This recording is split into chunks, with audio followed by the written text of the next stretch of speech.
What's up guys, this is Balazs from Racing Brick. Today I will talk about two cars that you already saw many times on this channel.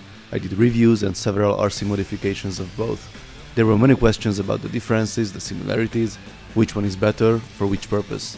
Since the rally car seems to be retiring soon, I thought this is the right time to have a look at them once again, to share my thoughts and give you the opportunity to pick your favorite and buy it for a decent price until it's available. Let's see the boxes first. The most obvious difference between the two cars is clearly visible. The Porsche is a licensed set, while the rally car is just a generic non-branded car. It's up to you to decide which one is better, but for me both of them are fine. The rally car has around 1000 pieces, the Porsche around 1500, so you would expect that one to be much bigger or a more complicated build. Well, we'll see this later. If you open the boxes, we can see that both sets have unnumbered bags. For 1000 and 1500 pieces, I don't think it should be a big problem. This is still a manageable amount. The Extreme Adventure set had around 2300 pieces and it also came with unnumbered bags. Well, that was a bigger challenge. As always, I suggest to take your time and sort the pieces. It will be much easier to build if you know approximately where are the pieces you are looking for. As you can see, the pile for the Porsche is visibly bigger. We really get more pieces with that set. The instructions are pretty similar. Unfortunately, there's no any exclusive content or background information for the Porsche. All we get is a photo of the original car and the LEGO version at the end of the book. So let's start building them to see how their inner structure looks like. I mentioned this already in my review about the Porsche, but I need to show you once again. The base and the main components of these two cars are almost identical. These are the rear axles. As you can see, there are only minor differences between the two. The rally car's suspension arms are one stud longer. The engines are actually different. The rally car has a V6 and the Porsche has a flat 6 engine. The similarity continues. The upper section of the rear axle is again almost identical. It uses the same concept and the same parts. Here I had a little accident. If you insert a pin incorrectly, then you can easily get a nice hole in the paper background. Oopsie. Now let's see the front axles. They share the basic structure and a lot of parts. I know that LEGO has a usual way of building these things, but the resemblance in this case is quite remarkable. Now that we have the basic components in place, you can see that the basic concept of the two cars is pretty much the same. Similar components, similar structure, exact same wheelbase.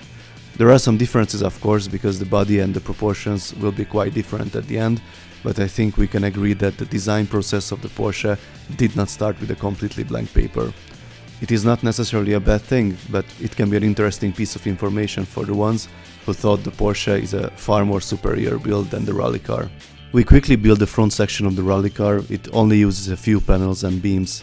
If we compare the two cars from the top, we see that the Porsche will have a significantly longer front overhang. At this point, after approximately the same amount of work, the body of the rally car is almost finished and there are only a few pieces left, but we barely started the body of the Porsche and there are still a lot of parts remaining. There are two big arches forming the base of the Porsche's front section. They can be familiar from the bucket wheel excavator. Once the front section is finished, there's a next obvious difference. The hood of the rally car can be opened to reveal the axle and the fans, but the hood of the Porsche is fixed. Here comes the roof of the Porsche. It is built in one piece and has to be put in place once it is completed. Once the rear sections are finished, there are only a few things to add and the cars are basically ready.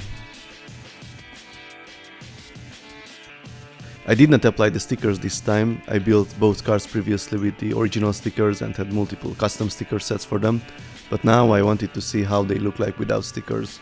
Last time I built a rough terrain crane like this and I thought that one looks weird without stickers, but this time I have to say that I really like the cars this way, especially the Porsche. It has a really clean look. If we compare the sets side by side, despite the simple panels and the slightly unfinished feeling, I still prefer the rally car's overall look. It simply has better proportions. The front overhang of the Porsche looks huge and the wheels look small with a big gap under the wheel arches. Comparing the functions, the rally car has an opening hood and it is easy to drive it around with the hand-of-God steering. The Porsche's hood cannot be opened and it has no hand-of-God steering, although it has a functional steering wheel. This looks cool, but the playability is questionable. It is difficult to reach the steering wheel. Both cars have a rear section that can be opened and we can see the working engine. The rally car adds some extra with the side panels that are opening together with the rear section. Both sets are relatively easy to motorize since there's a lot of space inside, but the base weight is important. The rally car has only about 2/3 of pieces compared to the Porsche, and it is visible on the weight difference as well. It is around 1000 grams compared to the 1300 grams of the Porsche. This means if you motorize them in a similar way, the Porsche will be always slower due to the extra weight. There's also another important difference. The rally car has a cool looking B model. The Porsche does not have any official one, although I've seen some amazing B and C models on Replicable, so you definitely should check them out. About the price, the rally car was officially $110 or €100, the Porsche was $150 or 150 euros. That's a significant difference, but nowadays you can get the rally car around 70 euros or dollars and the Porsche for 90 euros or dollars. So what is my recommendation? If you are looking for a mid-size car with good playability, easy motorization options and a nice B model, then definitely go for the rally car. I would choose the Porsche if I wanted to have the branded design or to use it as a base to build a C model or modify it to another Porsche. I hope you found this video useful. If you liked it, then please give it a thumbs up, subscribe and turn on the notifications if you don't want to miss my future videos. See you next time, bye bye!